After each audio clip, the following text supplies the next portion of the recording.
Assalamualaikum warahmatullahi wabarakatuh. Saya Hasan Ereza, Ketua Himpunan Ekonomi Bisnis Pesantren Provinsi Lampung. Sore hari ini saya didampingi senior saya, ada Kang Mamat Rahmat, Ketua IPNU Kabupaten Lampung Selatan. Tahun berapa, Kang? Tahun 97 97 sampai 2000. sampai 2000 sampai 2000. Luar biasa, beliau sengaja datang nih ingin menyaksikan greenhouse Pondok Pesantren Istiqomah Al Amin dan juga Pondok Pesantren Matlur Anwar Cinta Mulia. Nah, di samping saya ini ada teman-teman muda kita, mereka adalah pendamping program greenhouse dan juga operator greenhouse. Nah, kita sore hari ini sengaja ingin melaksanakan kegiatan pasca panen.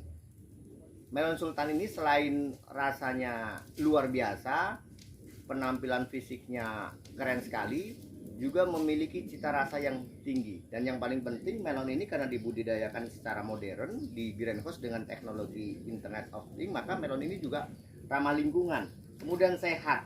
Jadi melon ini tidak hanya fresh, healthy, tapi juga sweet. Nah, sekarang kita mau melakukan proses pasca panen. Mungkin akan dijelaskan salah satu pendamping kita, Mas Yuda. Silakan, Mas. Oke, baik. Assalamualaikum warahmatullahi wabarakatuh. Nah, baik, untuk kali ini saya berada di salah satu greenhouse yang berada di Lampung, milik Pondok Pesantren Matlur Anwar Cinta Mulia, Kabupaten Lampung Selatan. Nah, pada kesempatan kali ini saya akan menjelaskan sedikit tentang pasca panen dari melon Sultan Intanon ini. Nah, baik. Yang pertama, saya akan menjelaskan kenapa si pohon ini sudah layu. Jadi, sebelum pemanenan terjadi, sekitar 3 hari kita sengajakan menyetop penyiraman agar kemanisan yang berada di buah itu terfokus. Nah, fungsi untuk pasca panen ini yang pertama, karena si pohon melon Sultan Intanon ini itu hanya dibudidayakan hanya 1 kali atau dibuahkan 1 kali untuk menjaga kualitas si buah tersebut. Nah, untuk tata caranya kita bisa pertama membersihkan si pohon ini terlebih dahulu.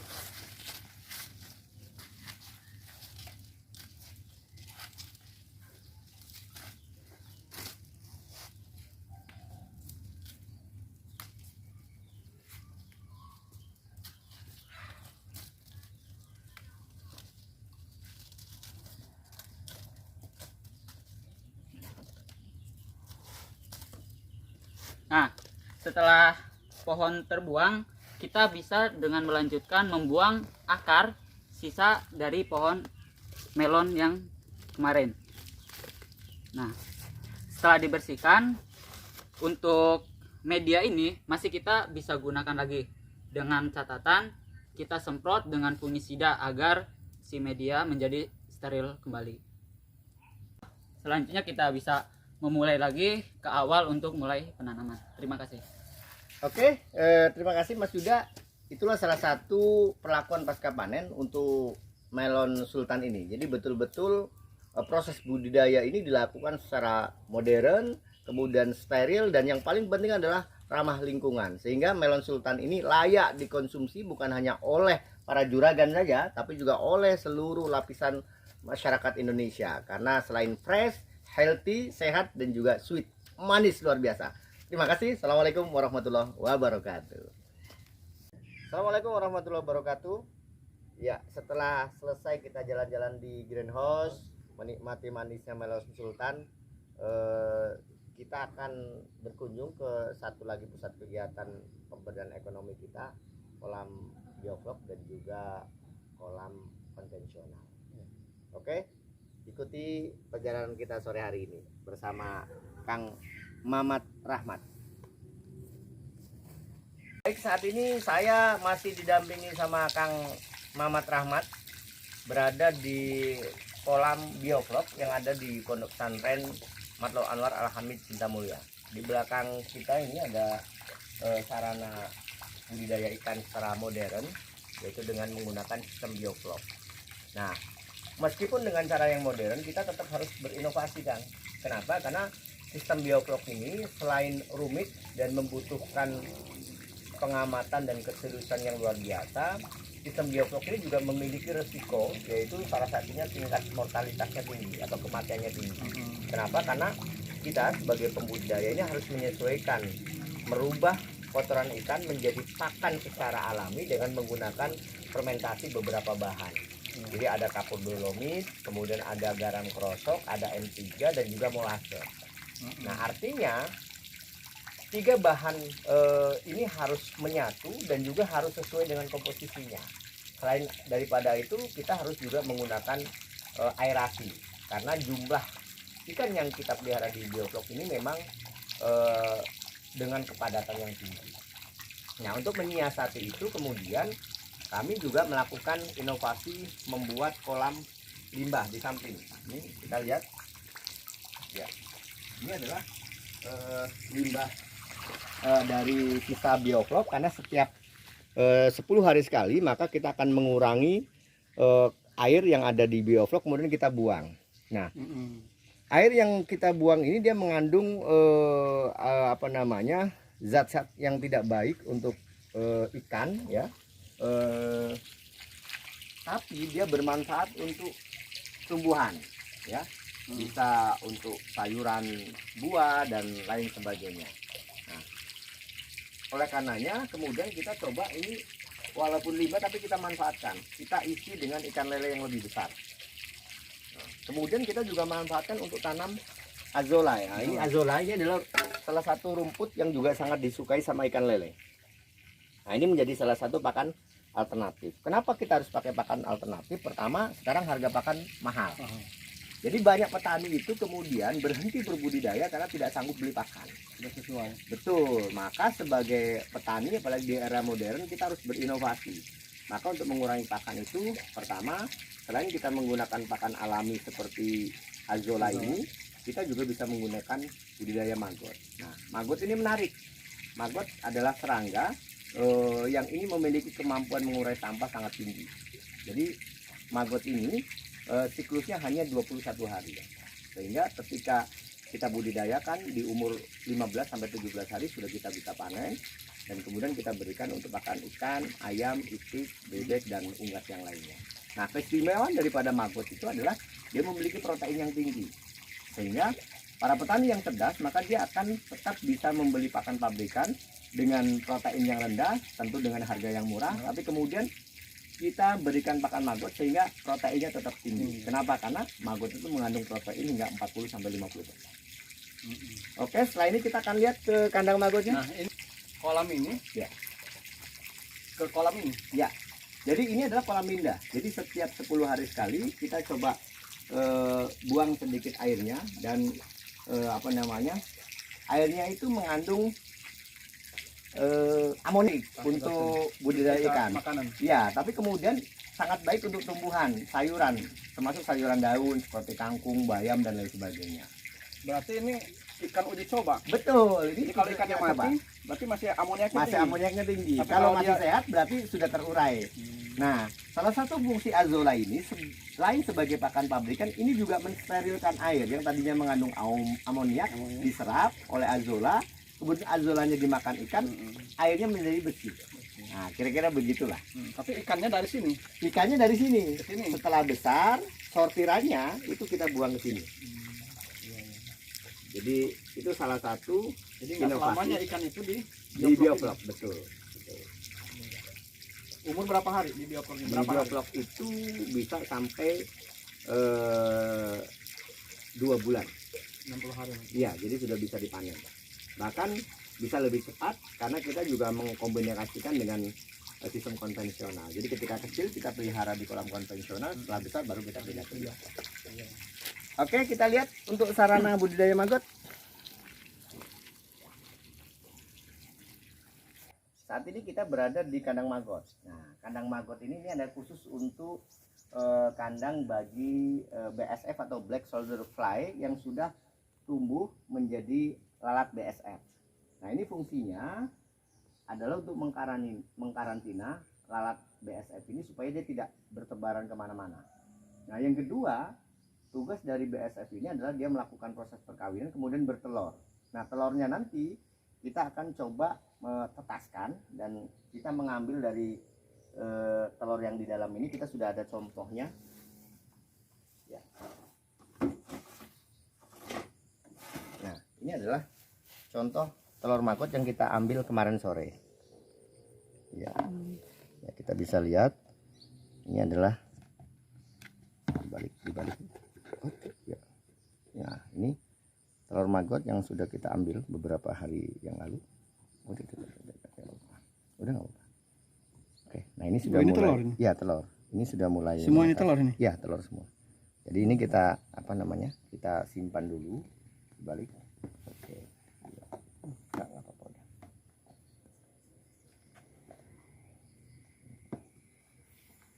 Dan ini memang sengaja kita apa namanya? Kita tetaskan dulu sampai kemudian nanti benar-benar menetas. Oke. Nah, ini kurang lebih sekitar 30 gram dan kemudian setelah nanti sudah menetas kita akan masuk ke kandang maggot dewasa ya, kandang maggot dewasa. Oke. Nah, ini kita lihat. Ini adalah kandang maggot sederhana.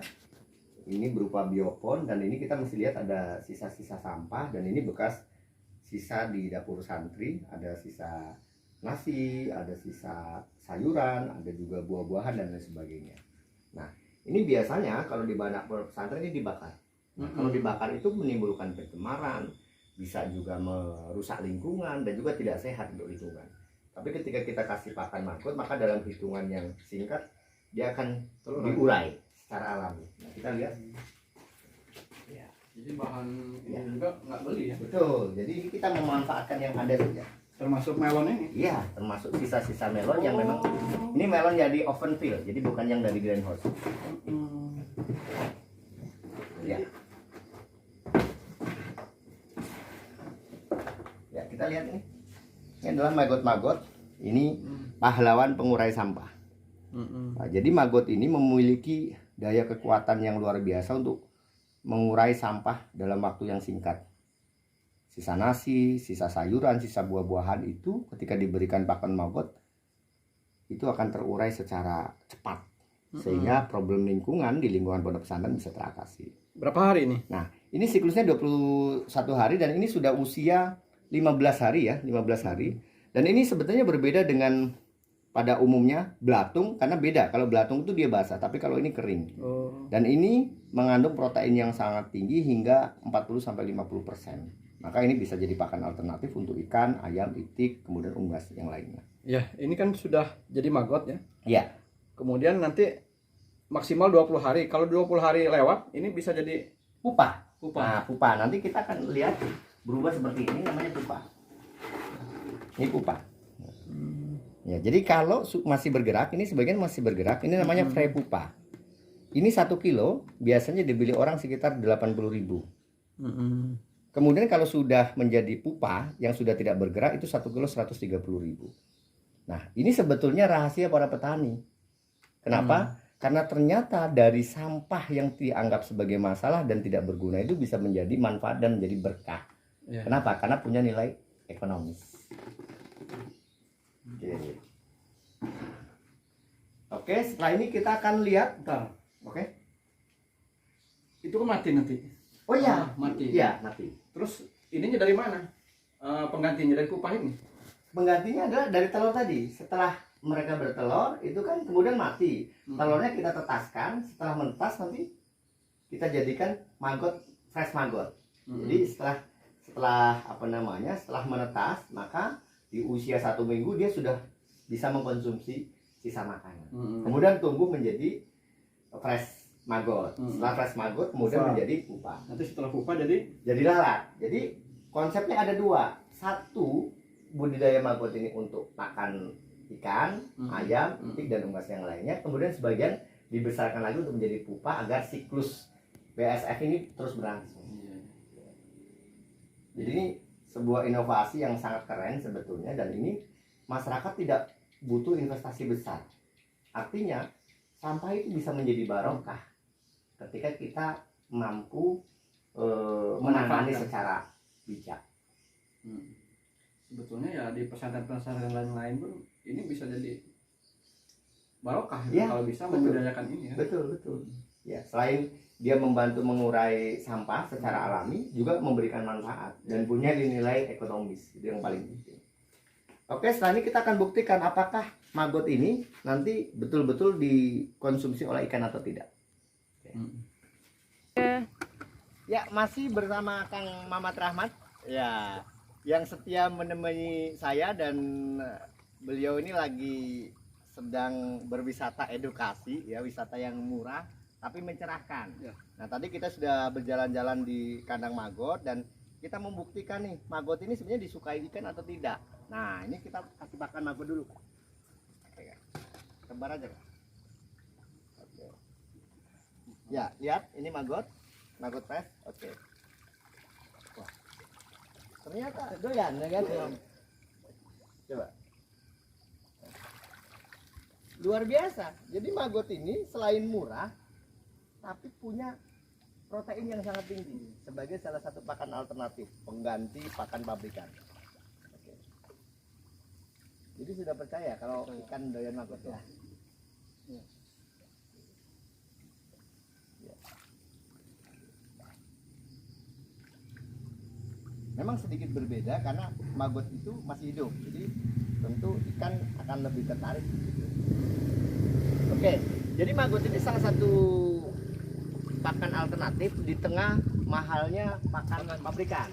Nah, sekarang kita juga akan kasih pakan pabrikan ini supaya ikan ini tetap perkembangannya bagus, jadi harus seimbang antara pakan maggot dengan pabrikan. Oke, silakan ya.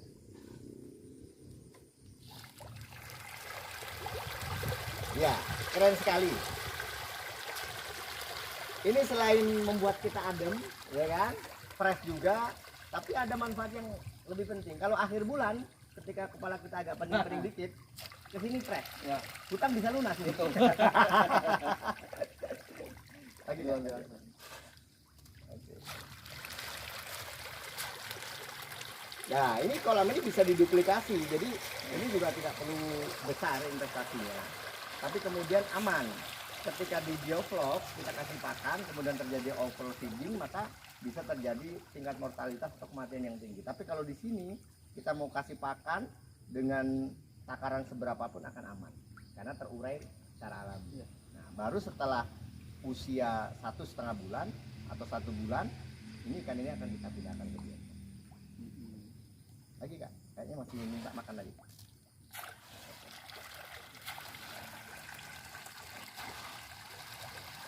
Ini usia berapa nih? Ini usia kurang lebih sekitar 1 bulan setengah. 1 bulan setengah. Ini dipindah ke bioflok.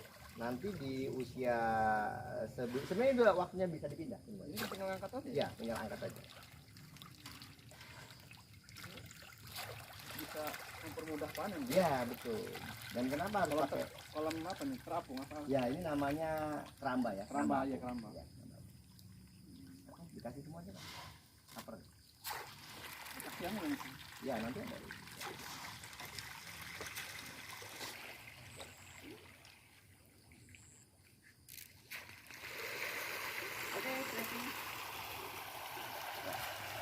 Nah, ini kolam sortiran yang ketiga. Jadi kolam ini kita sortir. Ini yang pertama, ini sudah siap panen 1 minggu lagi. Berbeda ya antara itu dengan ini? Ya, betul, beda. Jadi Pantas ukurnya di- masing-masing beda. Karena setiap 10 hari harus di grading atau di sortir.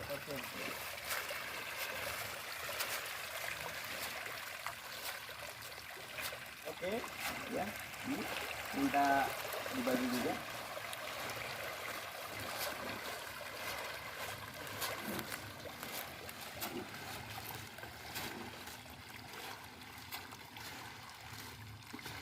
Ini udah kecil ya. Ini kurang lebih 1 atau 2 minggu lagi sudah bisa dipanen. Karena di rumah-rumah makan itu kan dia nggak terlalu gede. Ya. Kadang 3, kadang 2. Tinggal yang ya. Baik, kita sudah jalan-jalan ke greenhouse sudah, ke BLK pengolahan hasil perikanan sudah, ke budidaya maggot sudah, dan yang terakhir ini di kolam konvensional budidaya ikan lele. Selain mengasyikkan, ini juga membuat hati lebih tenang dan menyelesaikan banyak masalah di akhir bulan, Kak. Oke, terima kasih Kang Mamat Rahmat. Mudah-mudahan tidak bosan berkunjung di sini dan silakan mungkin ada pesan-pesan dengan teman-teman yang lain. Baik, alhamdulillah saya diberi kesempatan untuk belajar mulai dari budidaya melon sultan, kemudian budidaya maggot, kemudian terakhir ini budidaya ikan, yang memang sebetulnya kalau kita bisa berinovasi, bisa cari ilmunya, ini nggak susah gitu kan. Banyak sampah-sampah atau hal-hal yang barang-barang yang tidak berguna yang dibuang begitu saja, tetapi dengan melihat seperti ini, alhamdulillah bisa terpakai semua, dan ini bermanfaat untuk kehidupan gitu, baik kehidupan untuk ikan maupun kehidupan dengan manusia gitu kan. Itu karena hasil dari budidaya ikan ini kan dikonsumsi sama santri gitu kan. Ya, betul. Bahan makanannya ya dari santri juga. Sisa makanan santri gitu kan. Jadi daur ulang. Ya, sirkuler. Nah, terima kasih Gus Hasan yang telah kasih ilmu ke saya, ya insya Allah mungkin saya juga kalau ini berminat gitu. Dan besok mungkin saya akan datang ke sini lagi, jangan bosan. Oke, siap. Terima kasih. Assalamualaikum warahmatullahi wabarakatuh. Waalaikumsalam warahmatullahi wabarakatuh.